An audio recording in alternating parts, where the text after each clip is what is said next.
Welcome to Master English Stories. Today, we tell the story of a warrior whose name shook empires, a man who was never defeated in battle, a man who was once the enemy of Islam, and then became one of its strongest defenders. This is the story of Khalid ibn al-Walid, the sword of Allah. Khalid ibn al-Walid was born in Mecca, into the powerful tribe of Quraysh. His family was rich and respected. From a young age, Khalid was trained to be strong. He learned how to fight, how to ride horses, and how to lead. He was brave, smart, and full of energy. People saw greatness in him. But in those early years, Khalid did not believe in Islam. He saw the Prophet Muhammad, peace be upon him, as a threat to the old ways. Like many leaders of Quraysh, he wanted to stop Islam. So, he fought against the Muslims. One of Khalid's most famous battles before becoming a Muslim was the Battle of Uhud. The Muslims had the upper hand at first, but when some of them left their positions, Khalid saw an opportunity. He led a surprise attack from behind. That move changed the course of the battle. Many Muslims were killed. Khalid's strategy worked, but even then, he began to see something special in the Muslims: their courage, their faith, their unity. He began to admire their patience and sacrifice. Though he was still an enemy, something inside him started to change. After the Treaty of Hudaybiyah, Khalid started to think deeply. He watched how the Prophet lived. He saw how Islam was growing. He saw the peace and wisdom of the Muslims. He began to ask, "What am I fighting against?" And then something happened. His heart began to soften. He realized the truth of Islam. He decided to change. He went to Medina with his friend Amr ibn al-As. When the Prophet saw Khalid, he smiled. Khalid said, "O Messenger of Allah, I have come to accept Islam." The Prophet said, "Praise be to Allah who guided you. I always knew there was great good in you." Khalid asked for forgiveness for the wrongs he had done.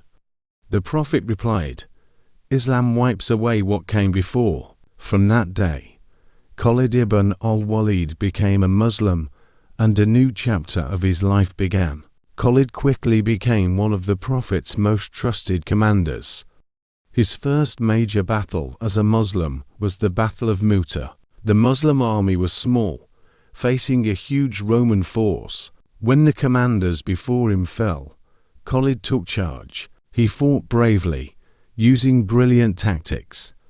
Though the Muslims were outnumbered, he managed to lead them back safely. The Prophet gave him a new title, Saifullah, the sword of Allah. From then on, wherever Khalid led, victory followed. His sword became the shield of the believers. His courage inspired the army. His faith was his strongest weapon. Khalid did not just fight for land or power. He fought so that people could hear the truth of Islam. He wanted justice. He wanted peace. He wanted the light of Islam to reach hearts that were still in darkness. He trained his men well. He treated them like brothers. He never took the credit for victory. He always said, "Victory is from Allah." After the Prophet passed away, Abu Bakr became the first caliph. Many tribes turned against Islam. Some refused to pay zakat. Others followed false prophets. Abu Bakr sent Khalid to fight them. Khalid faced many battles, tough, dangerous, full of risk. But he never gave up. His heart was full of faith. His sword was strong. His mind was sharp. He fought against Musaylima, a man who falsely claimed to be a prophet. It was a bloody battle, but Khalid's leadership helped the Muslims win. That battle was called Yamama. Thousands were killed. The fight was fierce. The Muslim army was struggling. Khalid stood firm. He called out to the warriors. He led by example. He charged forward with fearless faith. He was injured many times, but he kept going. And in the end, the Muslims won. The false prophet was killed. Peace returned. Khalid had again saved the unity of Islam. He cleaned the land from lies and brought back the light of truth. He never let personal feelings stop him from doing what was right. After uniting Arabia, the Muslim army began to spread Islam beyond its borders. Khalid led the Muslims against the mighty Byzantine, Roman, and Persian empires, two of the strongest powers in the world at that time. In Iraq, he led a series of battles and defeated the Persians. Then, he moved to Syria. His tactics were fast, smart, and surprising. He moved his army quickly from one place to another, leaving the enemy confused. He won famous battles like Battle of Walaha, Battle of Alay, Battle of Ajnadain, Battle of Yarmouk. Each time, the Muslims were outnumbered, but Khalid's faith, strategy, and courage brought victory. His fame grew. Even the enemies respected him. They feared his name. He had a special gift. He could read the battlefield like a book. He could see the enemy's plan before it happened. He used speed, surprise, and unity to defeat even the largest armies. In the Battle of Yarmouk, Khalid used a brilliant move. He hid a part of his army behind a hill. When the enemy came close, he attacked from both sides. It was a masterstroke. The Muslims won a great victory. Khalid had a special helmet.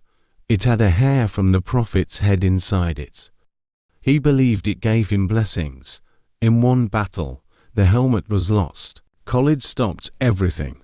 He searched for it like it was the most important thing in the world. His soldiers said, "Why do you stop the army for a helmet?" He replied, "It's not just a helmet. It holds the hair of the Prophet. That is more valuable to me than gold or victory." That was Khalid, brave in battle, but soft in heart. Khalid loved the Prophet deeply. Even after the Prophet's death, Khalid would cry when he remembered him. He would speak of his kindness, his leadership, and his love for the Ummah. He once said, "I would give up all my victories, all my battles, if I could have spent more time at the feet of the Messenger of Allah." He kept a small piece of the Prophet's cloak. He carried it in his armor during battles. It reminded him of why he fought. His victories were not for glory. They were for Islam. He loved the Prophet not just as a leader, but as a light in his life. His heart was filled with that love until his last breath. During the time of Caliph Umar ibn al-Khattab, Khalid was removed from his position as commander.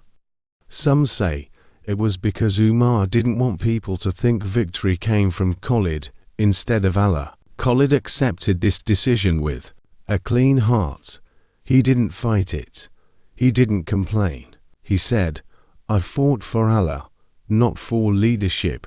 His humility was as great as his strength. Even after being removed, he continued to serve Islam. He continued to pray, to teach, to inspire. He spent his last years helping the poor, guiding the young, and remembering the days when he fought for the truth. After years of battle, Khalid grew older. He had fought more than 100 battles. He had never been defeated. But he did not die on the battlefield. He died in his bed. Before dying, he said, "I've fought so many battles, and there is no place on my body without a scar from a sword or an arrow. And now I die like a camel in my bed. May the eyes of cowards never sleep." He was sad not to die as a martyr, but he left the world with a clean heart and a legacy that would never be forgotten. He gave away his wealth before dying.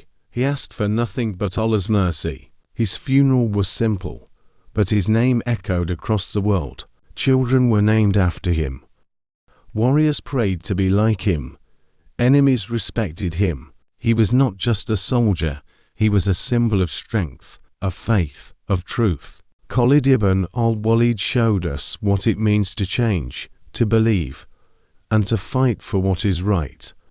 He was strong, yes, but also loyal, humble, and full of faith. He taught us that real power comes from belief, That courage is not just in the sword, but in the heart, and that even the strongest warrior bows before Allah. He reminded us that a man's past does not define his future, that greatness can begin after failure, that even the enemy of truth can become its defender. He showed that faith can turn fear into bravery, that love can lead a man from darkness to light. Today, his name still inspires, his story still teaches, his life still shines. He was the sword of Allah, sharp in battle, pure in heart, and though he died long ago, his light still burns. Thank you for listening to Master English Stories. If this story touched your heart, please share it, because great stories are not just to be heard, they are to be remembered.